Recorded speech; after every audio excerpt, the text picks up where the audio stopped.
Hey, and welcome to the Systems Boutique podcast.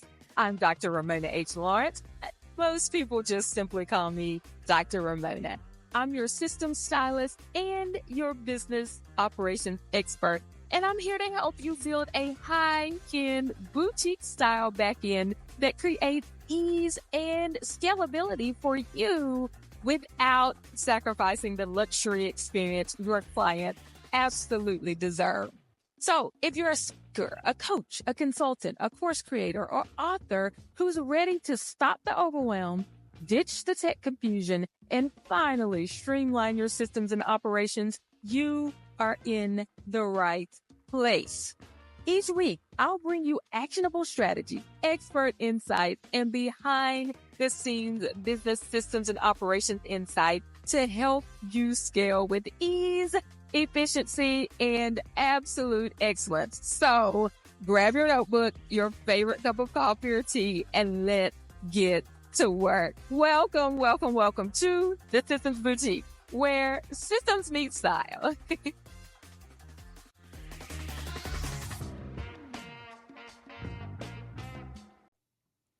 Hey, and welcome to this week's episode of the Systems Boutique podcast. I am so excited to have you all here today. And who is styling you in the boutique today? Well, it is Maria Lloyd. Maria Lloyd is an expert copywriter. She is all the things, and I'm going to let her tell you a little bit about herself. And welcome, Maria. Thank you for being here. Thank you for inviting me. I am super excited to be here.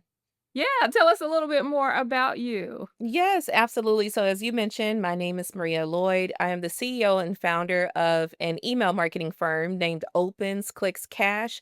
We do specialize in copywriting, as you mentioned, obviously, email marketing and CRM marketing automation. I'm also the author of a book titled Words Are Wealth, and it's a beginner's guide to writing profitable copy for email marketing and Facebook ads.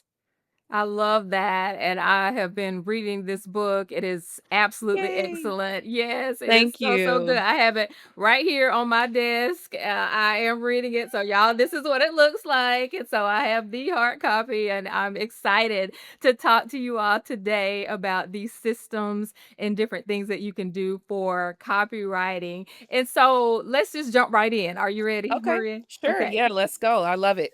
All right. So you start the book with this quote that I love by Reverend Dr. Kevin W. Cosby. And it says, "Before you correct, you must connect." Yes. And I love that. I always have this saying that before you collect a check, you must connect, right? Oh, So I love that. yeah, Okay, same thing. yeah, and so that really stood out to me right from the beginning in your book. And so, before you correct, you must connect. And so you also emphasize this concept of empathy when we're Yes. writing and we're doing this copywriting and anything that we're doing, emails, all the things that you do. And so I do a lot of DEI work. And so diversity, equity, and inclusion. And so that really struck me from the beginning. And so let's talk about how we get into the mindset of speaking to our audience in a way that is understanding of their feelings, experiences, etc. And so I do think a lot of people of what people post or write feels like your mom or dad is scolding you, right? And so I know you scroll by, I'll scroll by, and it's like, you're not doing this, you don't know how to do this, y'all should be doing this. And there's not that empathy in the process of writing, or I read an email that is like it's screaming at you. So how do we add that empathy in, and how do we do as this quote says, before you correct, you must connect? Well, honestly, the first step to achieving or attaining empathy is really listening. You've got to listen to your audience. And when I say listen, I don't mean literally in conversation like this one where there's an oral exchange, right? But even listening in the sense of reading what people are saying on the internet. One of my favorite things to do is to go inside of communities on Facebook, like Facebook groups, for example, and just read all of the comments and all of the posts, specifically those that have a lot of engagement. Because what I want to do is figure out what is bothering people. In my space, obviously I'm working primarily with founder-led brands, right? So I am always keeping my ear to the street, of lack of better words, when it comes to issues that specifically affect founders and those who are actively working in their business, as opposed to working on the business. And so when we listen, and not with the intent of responding or pitching ourselves, but really listening intentionally to understand what are those issues that our target audience facing, what are things that bother them. That is a really, really great hack to empathy. That's how you gain empathy, is by listening with the intent of really understanding where your avatars are coming from. Yeah, and that just, warms my DEI heart to really think about how we go into other people's experiences, we listen, we hear, we try we might not absolutely understand, but we can absolutely see, right? And be a witness, Exactly. as we always say, and so I love that, and that's a simple strategy, going into the comments of people that have really gathered the audience already and looking at the comments and seeing what people are saying. That's a simple thing that we can all do immediately.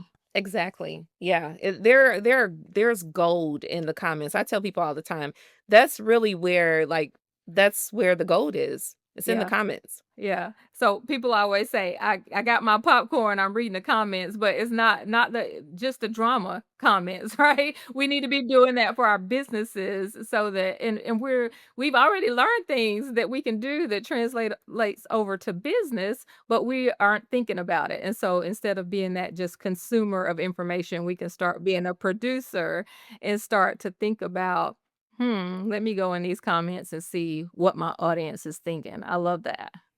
Yes, it works like a charm every time. It's in my, like, daily habits or my daily routine when it comes to work, is to go inside of groups that I've identified, look at some of the trending posts in those groups to understand what conversations are being had. And I mean, I have gotten leads as a result of kind of engaging with people inside of Facebook groups. So yeah, Mm. it's awesome. Yeah, yeah. That purposeful scrolling, I guess, yeah. So you say words are wealth. That's the name of your book. And so for the chic CEOs that are listening, how can we start shifting our mindset to see our words, like the emails, the captions, the DMs, as these revenue generating assets? Honestly, I think the best thing to do is literally to do it, right? Meaning, like, to write the words with the intent of, getting leads or selling a product or service. And then you really will become a believer. There is a prominent guy named Ezra Firestone. He's kind of like a marketing guru type, but he actually owns an e-commerce store. If he hasn't sold it already, he may have sold it, but Ezra literally made $15 million off of one blog post. And see, that's the thing, people believe that once you kind of release these assets into the internet land, for lack of better words, they can't be modified, they can't be changed, when in fact they can. Ezra himself, admitted that there were many tweaks that occurred with the particular blog that I'm referencing, the one that has earned him $15 million. So I think it's really just a matter of, like, being resourceful, clearly identifying what problems your target audience are facing, and then making sure that you very clearly convey that you're the solution to the problem. You've got to give people something to do. So making sure that that call to action is very clear, very precise, very direct. There's no ambiguity whatsoever is extremely important. And so once you do that, you will be able to see in a very measurable way, and in some regards in a very predictable way, how words can literally be converted into wealth. And I'm, very fortunate because I've been in this space since 2004. I started my career as a copywriter in 2004, and then I went full-time freelance in 2012 as a copywriter slash blogger, editor, email marketer. And so I have seen over and over and over again how clients and myself have been able to generate wealth using the power of words very quickly. Super quick example here. I remember I collaborated with a client at the time, and we co-founded an online course, and I wrote all of the email copy for the email campaigns, and in 10 days we earned $100,000. And there's a real estate client, a real estate development client that I worked with in 2023 or 2024. 2023, 2024, where we actually wrote email copy. And I mean, this individual had less than 400 contacts in their on their email list, and we were able to help them raise over $560,000 in investment crowdfunding. So, I mean, the power in the word, right? And I think, for folks who are believers, you probably have heard your pastor talk about the power of the word or the power in the word. But that is very true. It's measurable and it's real and it's attainable. You've just got to kind of put yourself out there and engage your audience using the power of words. Yeah, that's inspiring, like, to think about all of those examples of just that those words translating into not only money, but I'm sure there was a lot of impact, and that's one of the things that we are looking for is how do we impact people while making money, not just making money, but making a profit. I was talking to, someone else that was talking about finances the other day, and we're talking about how do we make a profit? Well, if words are wealth, we've gotta start and learn how to use our words properly, right? Exactly. Yeah. Um, so how do we know I'm gonna veer off a little bit with this question. How do we know that our words are working?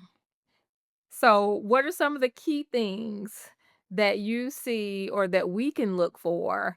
We're not expert copywriters like you and all of this. So, what are some things that we can look for when we can that help us to know if our words are working?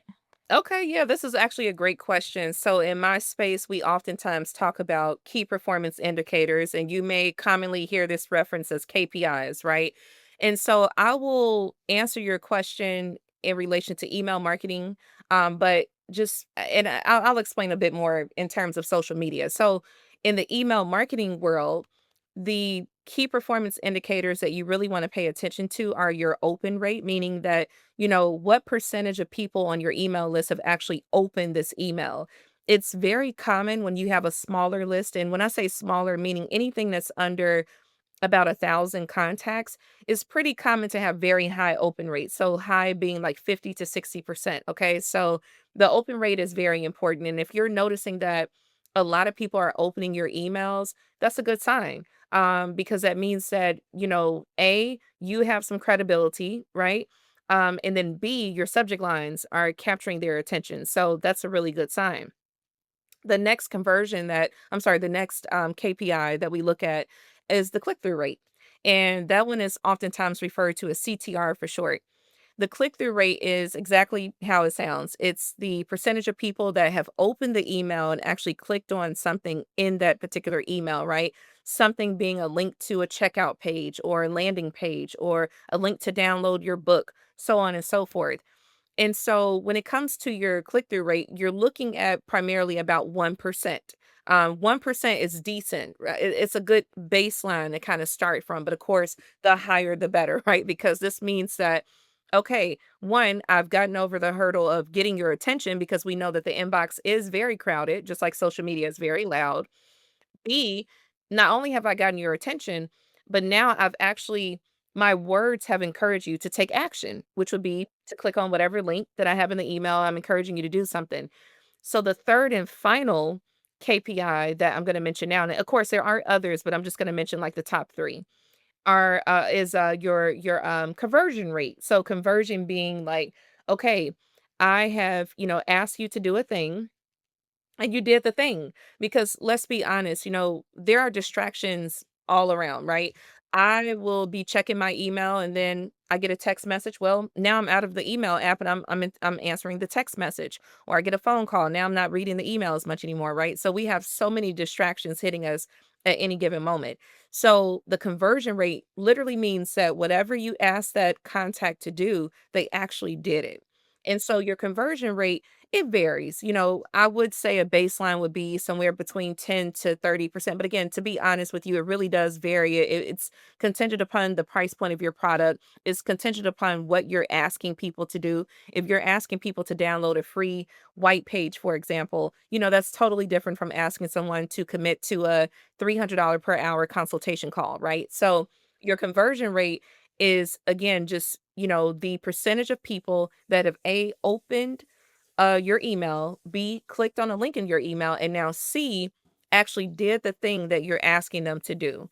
And so those are the primary key performance indicators. Now, in the social media space, it's a little different.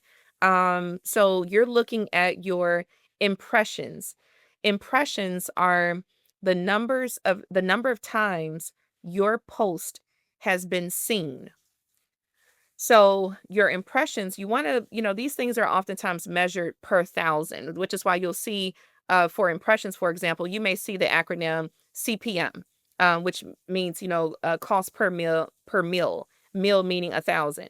And so you're looking for, again, as a baseline, if you can get about 1,000 eyeballs on your content on social media, as a baseline, then that's good. You want to, of course, scale and grow it from there.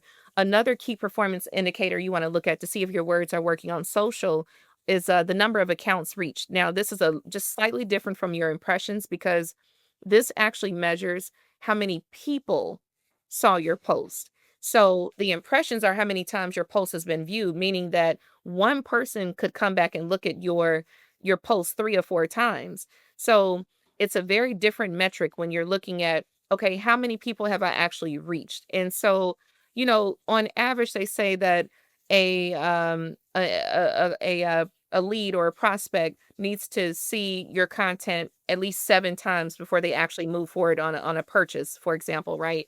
So I wouldn't say that you're looking to see if your contents, I'm sorry, if your followers average 7 views of your post, but I would say 2 to 3 is pretty good when you're talking about impressions and reach. And last but not least, when it comes to your social media posts in terms of kind of how do you gauge or measure, if your social media posts are the words in your social media posts rather are like wealth, right? It's generating wealth. So the next piece will be engagement. How many people have liked your post? How many people have commented on the post? And then, of course, last but not least, I would hope that you would have had some kind of clear call to action in that post. And so, again, sales. We're always going to go right back to, what we're here for, which, again, like you mentioned, impact. And of course, we've got to earn money. We've got to make a profit. So I would look at the sales as well. If that post is generating impressions, good reach, and engagement. And then last but not least, sales. Well, that's probably a post that you would want to go ahead and invest a few dollars behind to scale that visibility with the, hopes that by scaling the visibility, you can now close more sales. So those are just some, primary key performance indicators that you can kind of look at across two different spaces or two different channels rather, email and social media to measure whether or not your words are in fact generating wealth. That was so good. Oh goodness, Oh, that thank is just you. Thank yeah, that you. was great. So you made me think about a couple of days ago. I was talking to a client and they were saying, I want to run ads," and I was like, "Do you know if your organic content is working yet? If you don't know that the organic content is working yet, you're going to waste your money." On ads because now we've got to test the creative. We've got to see what audiences we're going to reach. Do you have enough people for lookalike audience? I mean, there's so many different things that it takes to run an ad, and people don't realize that because they think running an ad is where you boost the post on social media, and that is not in any way what it takes to run an ad. And so I'm glad you said that because really brings out this fact that you've got to have the organic words reaching people first. Then if we want to run an ad, then we can. And you tell me, do you agree with that? Is that your process too? Yes, I mean, I will be honest, my process when it comes to running ads, typically what I will do is just invest a little bit of money, and kind of have, various iterations of the ad, right? So just sprinkling a few dollars on each iteration of the ad and seeing which one generates the results that I'm looking for. But with that being said, you're spot on. I mean, I'm a huge fan of repurposing content. So if you've already got something that's working organically, throwing some money behind it and scaling it, I mean, it's a pretty predictable way to ensure that you get a return on your investment. So I will say that you are spot on with that. And there are multiple ways to achieve a common goal, but I will say I think that the one that you just mentioned, is definitely cost effective because now you've got proof of concept. You have proof that it ignites something in people, and so you can, put money behind that particular content with a lot more confidence versus what I am doing, which is, again, I'm kind of like testing the waters and I'm throwing out a bunch of stuff to see what sticks.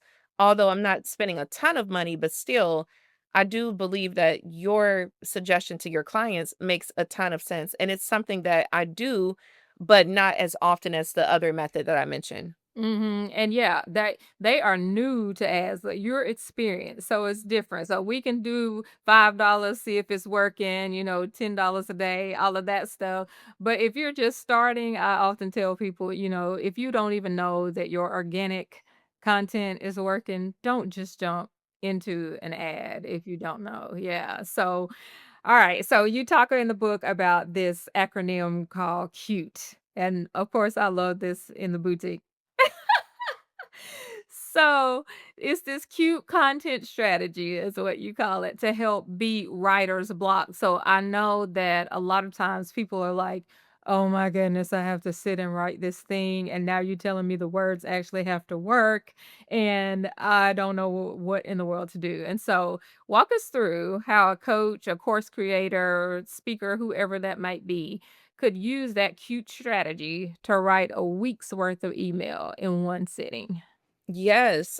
So, the cute content strategy really is a framework to simplify writing copy because I do believe that a lot of people have trauma around writing. If you think about it, when we were growing up, and of course, maybe this generation can't relate, but you would get in trouble in class, and what happens? You've got to write 100, lines of "I will not talk in class again" or whatever. And or, the other thing is you get in trouble at home and then it's like, "Well, go read a book."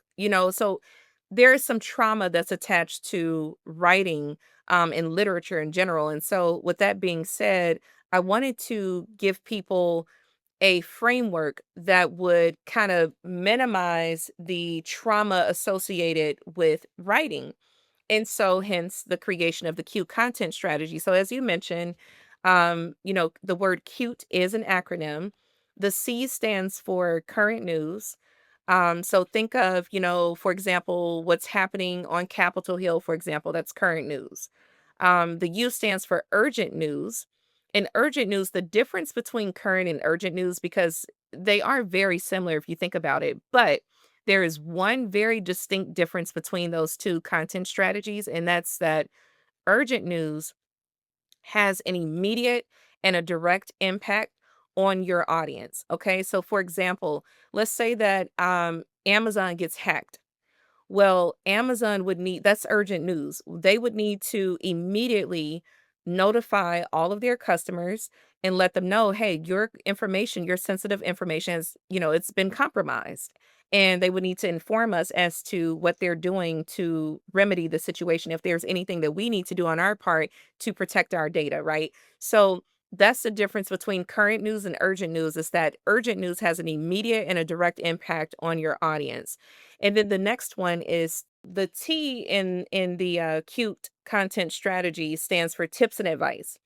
And so I think it's pretty self-explanatory, but one example I'll share here as it relates to tips and advice would be when someone makes a purchase from you. Let's say that someone purchases a coaching package from you, right? After they make that purchase, you would want to perhaps send them a clip of you on YouTube, a YouTube video clip of yourself so that they can kind of understand like your style of coaching. You may offer some, words of encouragement, whatever the case may be, but it's basically tips and advice to help them affirm their decision in deciding to work with you. And so that's an example of tips and advice. And next and last, but certainly not least, the E stands for events. And so this one, people oftentimes assume that an event has to be like a literal live event, whether we're talking about, a webinar or we're talking about an in-person seminar. But in fact, an event can be a holiday that you've created. I may wake up tomorrow and say, you know what? The month of July is going to be um, Copywriters Month. And so I can build an entire campaign around Copywriters Month. And personally, I like to celebrate Malcolm X. He's one of my favorite historical figures. And so I would like to do stuff on his birthday, which is May 19th. May 19th for me is Malcolm X Day. And while the federal government does not recognize that as an official holiday, I do. And so as a result, I like to like do, things for or in honor of Malcolm X. And so that's just an example of an event, right? An event can be a huge discount. Maybe in the fourth quarter of the year, you typically, have like a 50% off discount in honor of like Black Friday or something like that. That's an event. So those are the content strategies. You've got current news, urgent news, tips and advice, and then events. And I know that, you were specifically asking, how can people kind of use the strategy to write a week's worth of emails? And so I think it's just a matter like personally, I like to batch content, meaning that I like to designate certain days to write all of my content for the following week or weeks. For example, if I'm traveling extensively, then I will kind of schedule out time to write content over a period of weeks. So with that being said, my suggestion is that for current news, I would write down a list of relevant Facebook groups where my audience congregates. And I would include that in my daily routine or your, twice a week routine, however you set up your processes. And I would visit that group and look at some of the conversations that are happening in that group, especially those that are like very passionate, because current news doesn't have to be literally the news. It can be what's current to your audience. So if you see that there's a controversial post inside of a Facebook group and it's current, meaning that people have been talking about it as of like that day or over the past few days, then I would consider that to be current news and I would include that in my email, planning. Another thing that I would suggest doing is subscribing or not subscribing, but there is a way that you can set up Google Alerts. I don't know if that's considered a subscription, but certain keywords that are related to your industry, I would go ahead and set up those keywords via Google Alerts. So that way you can be informed if there's anything urgent happening, meaning, let's say some legislation passes that has a direct impact. For example, I know that the president just signed an executive order that would help artists who are, selling concert tickets from stopping people, boosters from like tripling the price, which is kind of robbing the artist in a sense, right? So that has an immediate and a direct impact on folks in that space. If you're in the entertainment space, that's some news that you would definitely want to know like immediately because it has a direct and an immediate impact on you. So I would set up some Google alerts so that I can be notified when there's any urgent news that is coming through the pipeline that affects my audience. And then for tips and advice, I would just bookmark some of my favorite YouTube channels. I would bookmark some relevant, like best-selling books in my industry on Amazon and go read those comments and look at the reviews on Amazon bestsellers in your industry and see what is attracting people to that content. And then form some tips and advice around what you're seeing in the reviews or what you're seeing in the comments. I mean, that's like a huge hack for me. And then last but not least, when it comes to events, I would just kind of look at the calendar for the next couple of months and I would decide, okay, on this date, I want to deem this or an event, or let's say that there's a holiday coming up. Well, I'll make sure, okay, well, I want to make sure that this email acknowledges this particular holiday. So That's how I would encourage folks who are trying to plan their email marketing out for the week and using the Q content strategy. That's how I would encourage them to do that. It's just to really like be intentional about kind of organizing how you're going to source content, and that makes it so much easier for you to write your emails. Ugh, I'm sold on the cute strategy. I know everybody Ah! else is too. I think that's it's so simple, right? It's a simple thing that we again can all do immediately. So I Yes. love, love, love what I have a guest on that's just popping gems and just telling us Ah! things that we can do right I immediately. love it. Yes, yes, yes. Okay. So here's the thing about emails though, since we're talking about emails.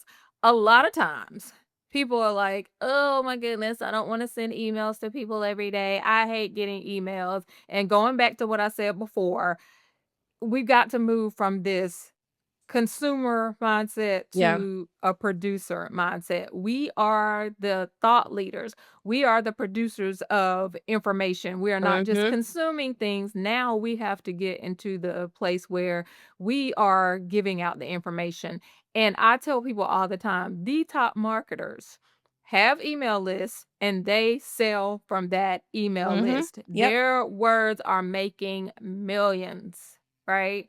So tell us a little bit about your thoughts on frequency of emails, and as we're using the cute strategy, like are we doing 2 days of C, 2 days of U? What's your strategy for kind of rolling that out? So yeah, this is a I get this question all the time, right? Like, how often should I send emails? I don't want to appear spammy, et cetera, et cetera. And so I just want to affirm what you said in terms of shifting the mindset from that of a consumer to that of a producer. There's a reason why presidential campaigns, for example, leverage email marketing. And I'll very quickly just bring up an example. During the 2012 Barack Obama presidential campaign, they were able to raise most of their 690 million, I think, in fundraising via email. In fact, just one email alone raised them over $2 million, right? So, there's a reason why someone at the highest level, you think about the United States, right? The person at the highest level is leveraging email marketing. And so, going back to your question, which I'm sorry, I lost my train of thought now. What was the question?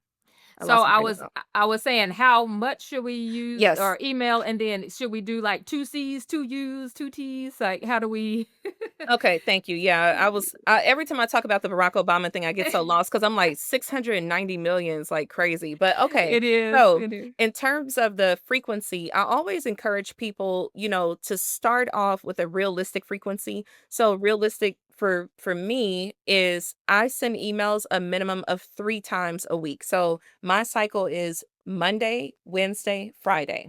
And again, that's a minimum of 3 times per week. When it comes to figuring out your cadence, the consistency at which you'll be able to send emails, I tell people that quality is better than quantity every time, because ultimately what you're looking for, well, I'm sorry, that's not what I tell people. I need to rephrase that. Quality and quantity are important, right? But the caveat is, if you don't believe that you can deliver quality on a daily basis, for example, or 3 times a week, for example, then yes, quality supersedes quantity. So I needed to make sure I clarified that. With that being said, I do suggest no less than one email every week, just to start. One email per week. The reason why I'm saying that is because, depending on whose data you read, 93 to 99% of email users, which there are billions of us around the world, check our email every single day. And within that percentage, the data also tells us that 50% of email users make a purchase from their email once per month. So just think about it. Simply showing up gives you a huge competitive advantage over brands and businesses that aren't showing up, right? And so, with that being said, that's why I'm saying, like, I would prioritize quality over quantity, but really quality and quantity go hand in hand when it comes to email marketing because, the average person receives over 100 emails per day. So you want to make sure that you're showing up frequently, but again, quality is extremely important because when your email hits someone's inbox, you want them to be excited. You want them to be like, "Oh my gosh, the Systems Boutique. Like, I just got my email. Like, I'm ready to tune into this podcast episode. I'm ready to, et cetera, right?" So it's really important that you focus on quality first, but in focusing on quality, showing up at least once per week, every week. And another thing is you want to ensure that whatever day and time you decide, like, okay, I'm going to send emails on Thursdays at 8 a.m. Eastern, right? Whatever time frame that is, you've got to stick with it. Like, seriously, by no means do you deviate from that particular day and that time that you're going to send your email. For one, that puts your contacts on a schedule. Again, they have something to look forward to. Oh, this is great. I just got my weekly email from the Systems Boutique, so let me dive in and watch this content or listen to this content, right?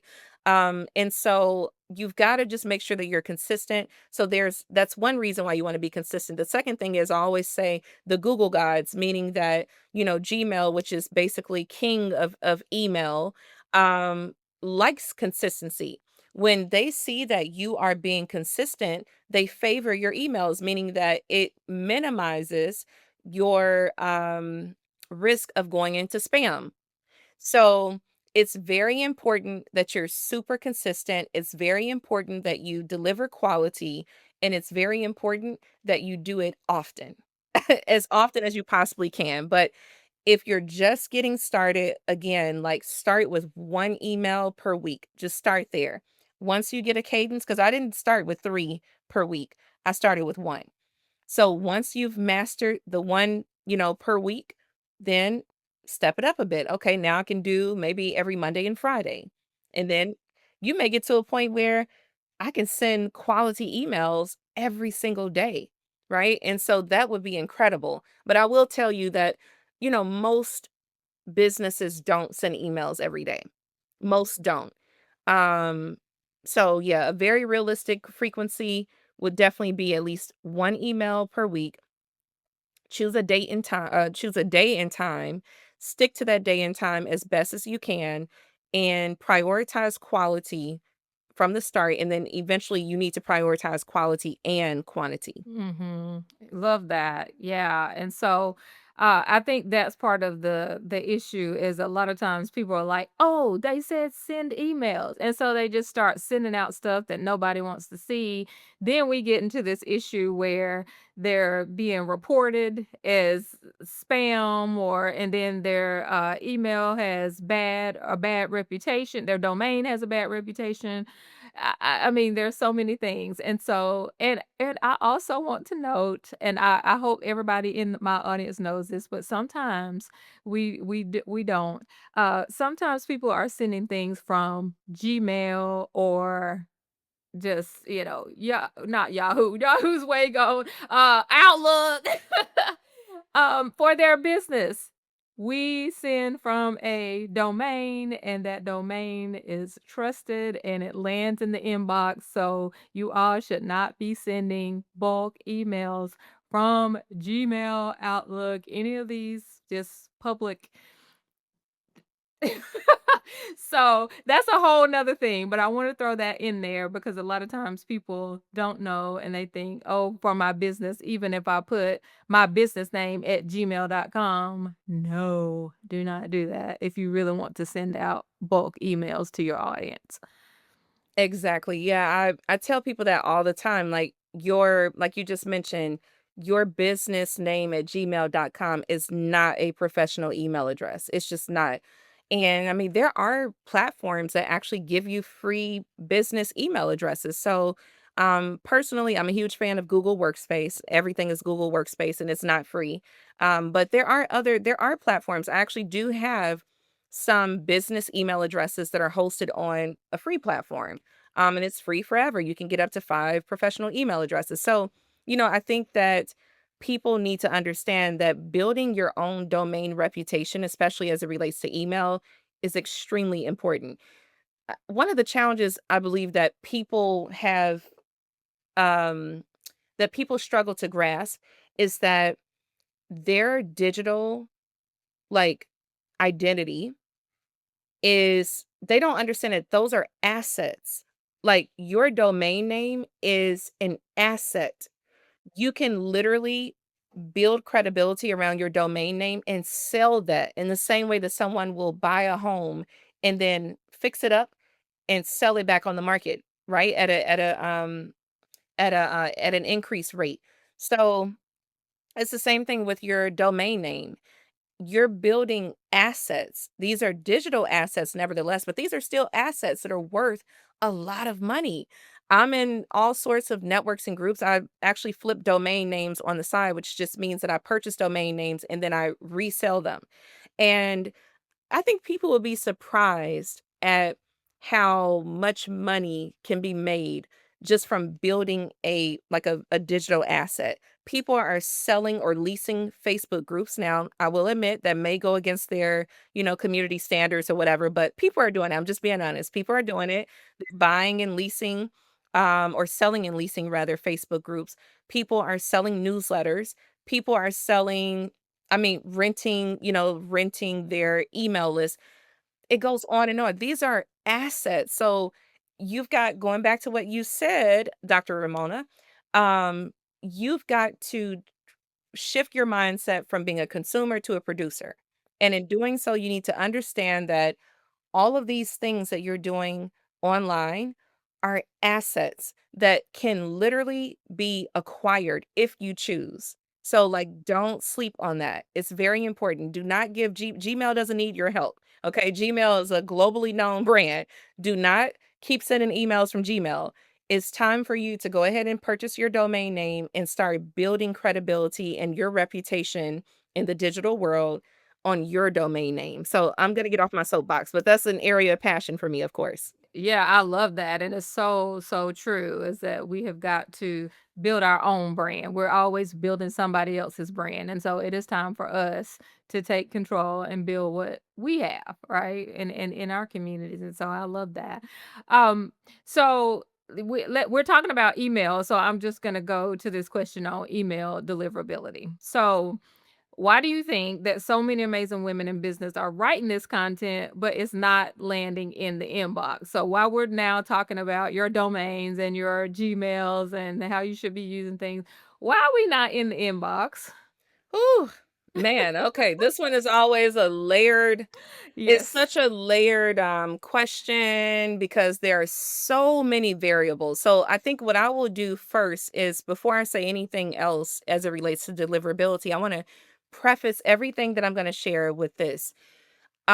Understand that, Gmail, Outlook, Yahoo, etc., they do not share the rules, if you will, around like email deliverability, meaning that they're not going to tell you how to avoid the spam folder. They're not. Why are they not going to do that? Because if they do that, then the bad actors will know what to do and they'll continue to scam people. So understand that we all, as producers, as you said, we all have a responsibility and an obligation to maintain the integrity of email marketing. Okay. We all play a role in that.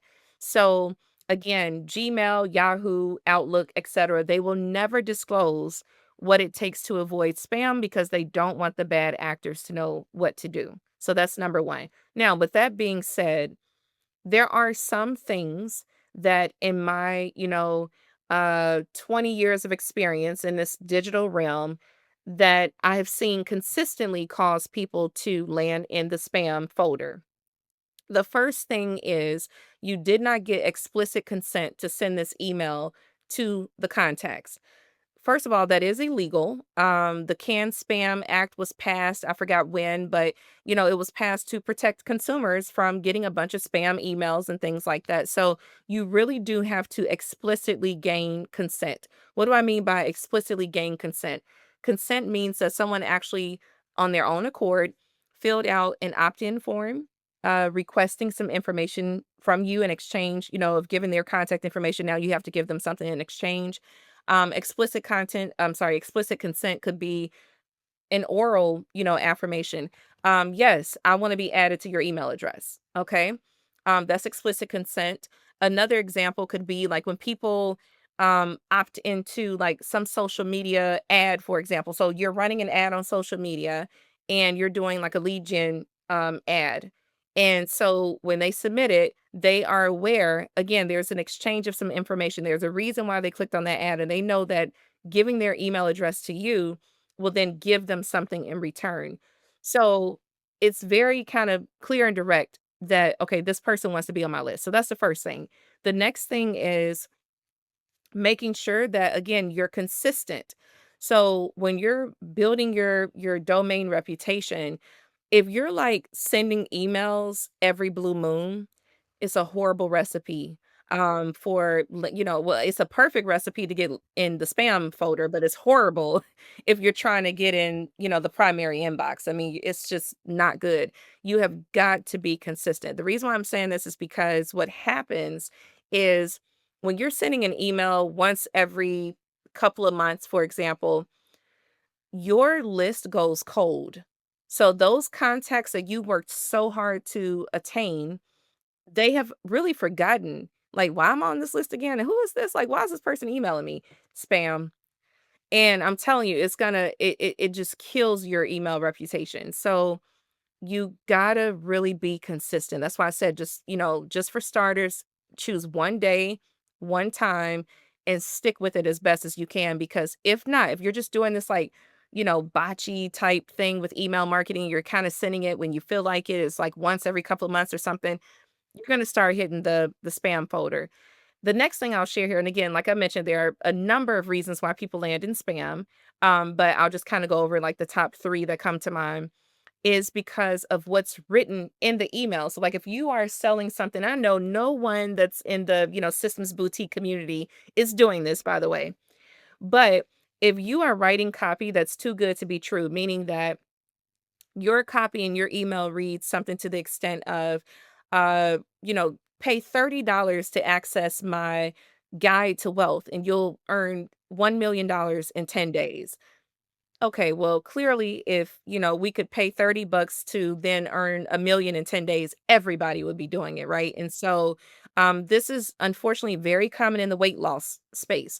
You have folks that will send emails saying something like, oh, just spend $149 on the supplement and you're going to lose 50 pounds in 10 days. Like, it's just, it's not good. And so, these email inbox providers like a Gmail, Yahoo, Outlook, etc., they kinda know the language, that's being conveyed in emails that are basically falsifying information, falsifying results, and so they push them into spam. So in an effort, of course, to protect consumers. So yeah, I mean, again, I could go honestly, there's so much more. It gets so layered, it gets more Yeah. technical as well, but I think that Yes. that's a really good baseline, and I'll just give one more quickly here, and that is the length of your email. If you're sending an email that is like maybe 50 words, it's not good. You want to send an email that's at least somewhere between 250 to 300. It needs to have some substance, to it. So don't send like a two-sentence email. That doesn't go over well. You're more than likely going to hit the spam account and or the spam folder. And so, yeah, you want to make sure that you're like giving people some good information. So, yeah, like I said, I could go on and on, but I think that's a good baseline. Mhm. Now, so this question, I was just talking about this the other day with my CRM manager, and we were talking about the difference between this promotions folder and the primary inbox. Is there a way that we can not get into the promotions folder and we can stay in the primary inbox, or is it just kind of at Gmail's will that we will just kind of land over there in promotions? Yeah, man, this is a tough one. I mean, again, kind of similar to the whole spam folder conversation, like they're never going to disclose what, how you can prevent landing in promotions. the truth is, when you are sending an email that's promoting a product or service, it is a promotions email. And so even with myself, like for many, many years, I've actually done very well at like avoiding the promotions folder. And it's only been over the past, I would say, maybe like this is very recent actually, but maybe the past like 3 months, I've noticed like all of my emails now are going straight to promotions. And I'm like, that sucks. Now, thankfully, in my case, I have consistently delivered emails, quality emails for years now. So even though I've been landing in the promotions tab, people are looking for my email. They're anticipating it because I've been doing this for so long, right? If you're just getting started, my suggestion is that you encourage people. You're just going to have to do a little bit more work. You're going to have to encourage people to check their promotions folder or tab on social media. So you'll send an email out and then you'll go to social media and say, hey, I just sent an email, make sure you check that promotions tab. It may be there. Even encourage them to check spam just in case. Because sometimes emails land in spam without any sort of explanation. It's like, why did this land in spam? Even one of my emails, it wasn't recent, thankfully, but like maybe a couple years ago, I'm like, why did this email go to spam? Like, this is so random. So sometimes random things happen and we can't explain them, right? But I would immediately go to social media and just basically don't tell people what's in the email. You want to give them a cliffhanger, keep them on a cliffhanger. So basically say, hey, I just emailed you all. If you're on my list, I just sent you something really good. You might want to check that out before the end of the day. And so now they know, oh my gosh, let me go and like see, what Dr. Raymona like sent me, right? Another thing that you could do, and I don't recommend doing this often, I would say do this maybe once a month, but text message marketing. Again, you don't tell them what's in the email. You just allude to the fact that, hey, I just sent you a really important email. Make sure you check that promotions or spam folder to, see what I just sent you.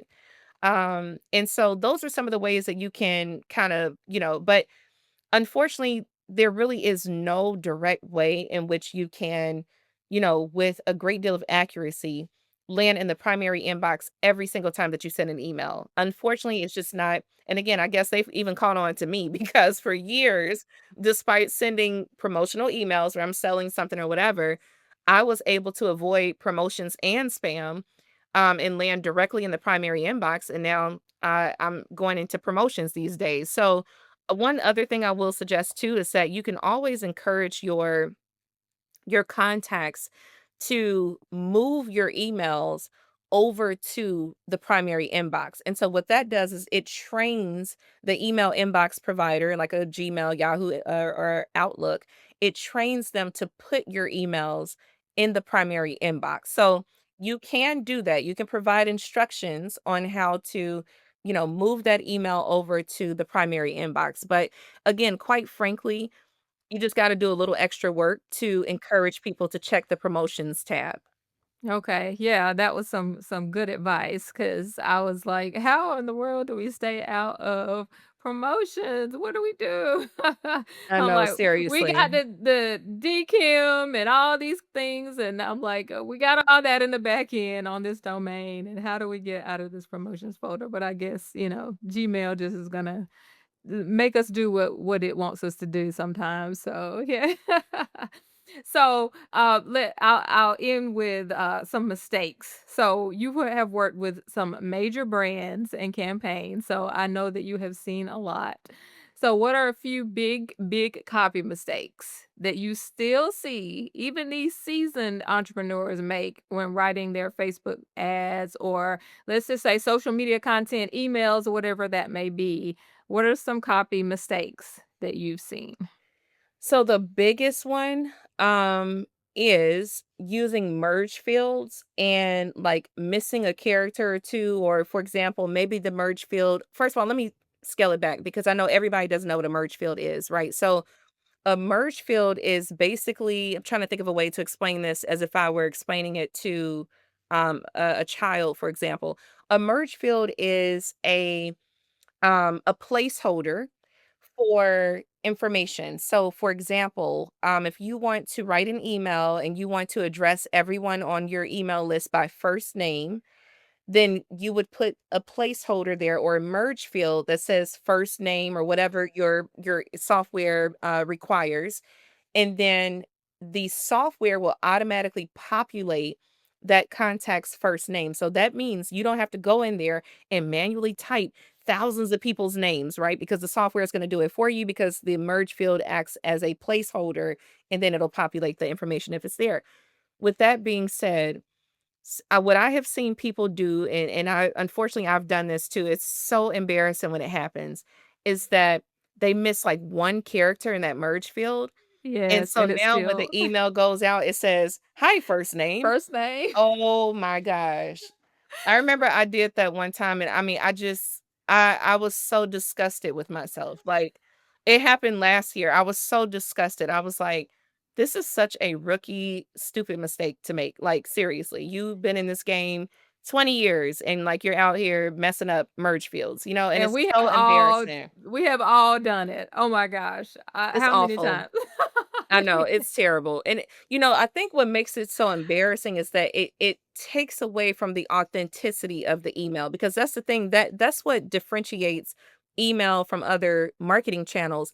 It really is a very authentic way to communicate with people, and I tell people all the time, email is a one-to-one communication channel, whereas blogs and social media, YouTube, those are one to many. You know that when this person wrote this particular copy on Facebook or Instagram, they weren't writing it just for you. Even if it resonates with you, you know that they didn't write that just for you. But with email, to some degree, people do feel like you woke up that morning or that day and you wrote that email just for them. And so when that merge field is off, it ruins it, because now they're like, "Oh, okay, well, she wasn't really talking to me, like, it was just a computer." So, I would say that's a huge mistake. Another, like, common mistake that I often run across, and unfortunately, even I recently did this by accident, is, not checking the links before you send it. So, I know this is not really necessarily related to copy, but it's just related to email marketing itself, right? And so not checking the links before you send it will cost you so much money. I remember, like I mentioned, I did this accidentally. I sent an email and I got the dreaded, "Hey, that link didn't work for me." And so you've got to keep in mind, most people are not going to let you know. Like, thank goodness I had, people that were kind enough to take time out of their busy day and let me know that the link didn't work. But most people that clicked on that link, clicked on it, it went to a dead page and they were like, "Look, going on to the next email." So you really want to make sure that you are checking every single link. And when I say checking, meaning that you send yourself a test version of your email before it goes out to your list, and you click every single link, all of them. Don't skip a single link because you don't know which one your contacts will end up clicking on. So click on every single link in that email before you send it out, and just make sure that you're good to go. So that's definitely another very common mistake that I see people make. And then the last one I would say, and this one again, I wouldn't say it's necessarily related to copy as much as it is just like fundamental email marketing, like annoyances and mistakes, is that people don't segment their audience. So like you're sending emails to your list that are so irrelevant to them. And I will tell you the most common one, and I've had clients do this, and it just makes me want to scream.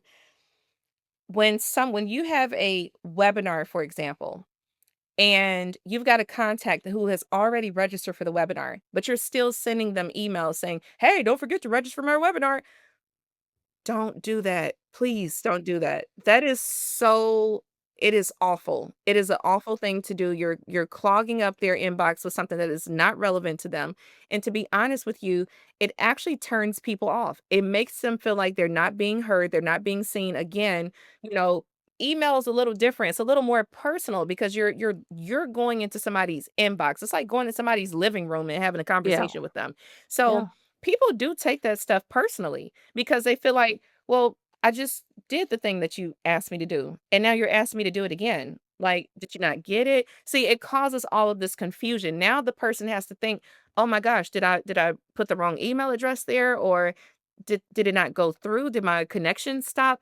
So the minute that you start like you're putting all these unnecessary thoughts in the mind of your contact, you've lost, because now they're going to get frustrated when they realize, "Oh, wait, I did register for that thing. I do have the confirmation email and I'm still being asked to register for it again."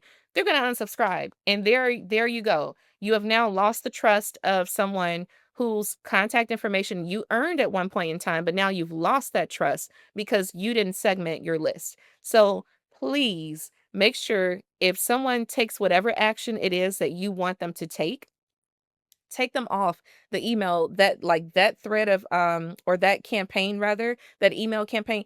Take them off of that campaign. Don't keep sending them the same email over and over again and annoying them. That's just not good. Yeah, that is one of my biggest pet peeves. I Mhm. absolutely hate when people do that, and I'm like, "Kid, you not just put a tag and it says, 'If this person purchased this, remove them from the workflow.'" Exactly. I mean, it's just It's so easy with it's so automation. easy. Terrible mistake. Yes, yes. Well, yeah, I absolutely think that those are big things. I have had it happen to me. I have not checked the link before. I have put in first name or contact name or whatever it is that was the code, and missed it, and had it send the words contact name. There, all of these things have happened, and lessons learned, but absolutely huge mistakes that we do not want to make with our audiences. So, Maria, this has been such valuable information, and I'm going to listen to this over and over and over again because it is just so many nuggets, and I know the audience is going to love it. And so, tell us, what are you doing next? I've gotten a sneak peek at some things that you were thinking about. Tell us where to get this book, because we absolutely need to know all of these things that you have talked about today. Where do we go next? How do we keep in touch with you? Because I know everybody wants to follow you.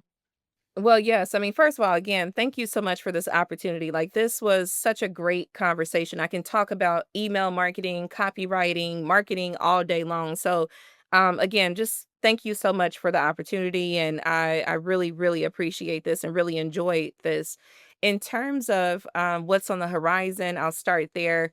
So, I do have a really, really cool virtual event that's taking place on April 22nd. It's going to start at 8 p.m. Eastern, 7 p.m. Central, 5 p.m. Pacific time, and that is the Rapid Email Revenue Sprint.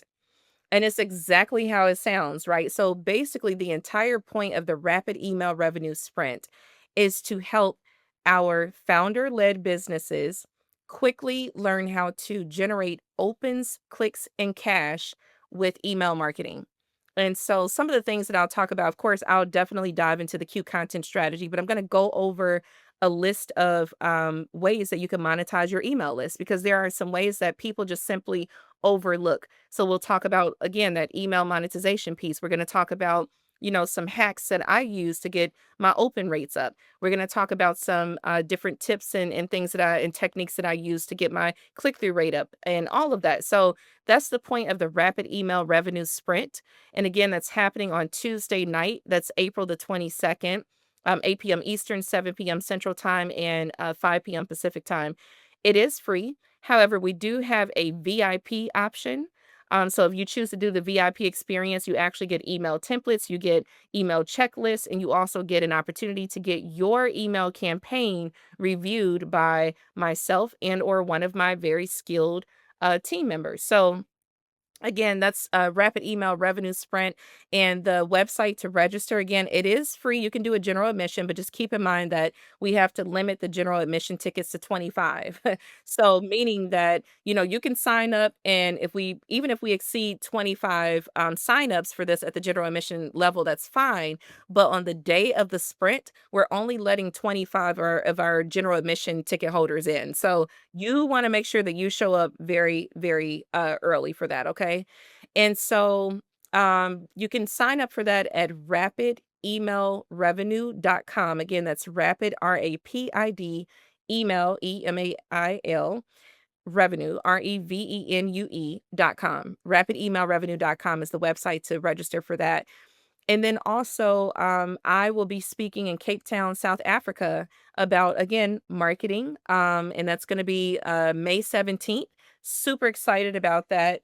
And looking forward to that. It's going to, obviously, this is a new market for me. I've been speaking around the world for a while now, but this will be the first time I've actually spoke publicly in South Africa. So I'm very excited about that. That's in conjunction with Havila Beauty, which is essentially the South African version of Mary Kay. So very successful makeup company there.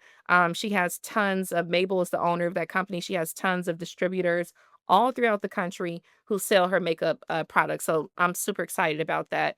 And then the book. So Words Are Wealth can be purchased at wordsarewealth.com. So it's exactly how it's spelled. And it is on Amazon. You can get the Kindle version of the book on Amazon. Or if you want to get the PDF copy of the book, you can get that at wordsarewealth.com. You can also get the audio version of the book. Actually, that's something that's coming. I finished recording it, but it hasn't, like, I haven't gotten it yet. So hopefully by the time this releases, I will already have that finished. But yeah, wordsarewealth.com is the website where you can actually purchase the book. And last but not least, in terms of staying in contact with me, the easiest way to do that is to make sure you go to my website. It's meetingmaria.com. So MEETING, Maria, MARIA.com, and subscribe to my newsletter. I have the Opens Clicks Cash newsletter, which goes out every single Monday at 9 p.m. or 9 a.m. Eastern, 8 a.m. Central Standard Time. And I have another email that goes out on Wednesday as well as one on Friday. So if you just go to meetingmaria.com, there is an opportunity to request me to come and speak at your business conference, at your Chamber of Commerce, or any other relevant business event. And yeah, that's it. Oh my goodness, such a wealth of knowledge. Words are wealth, and you are a wealth of Oh, knowledge, thank Maria. you. Thank you so much. So, yeah, so thank you for coming and being a guest on the Systems Boutique podcast. And thank you all for listening. This was another episode of the Systems Boutique podcast, and we will see you next week right here on the podcast. See ya. Bye. All right, my chic CEOs, that's a wrap for today's episode. If you found value in today's conversation, do me a favor, subscribe, leave a review, and share this episode with another star. That's a speaker, a teacher, an author, or a coach who absolutely needs it. And hey, if you're ready to finally get your systems together, let's chat. Head over to thesystemsboutique.com/strategy to book your systems style strategy call, where we'll map out your perfect business back end. So until next time, keep it chic, keep it systemized, and keep shining like the absolute star you are. See ya.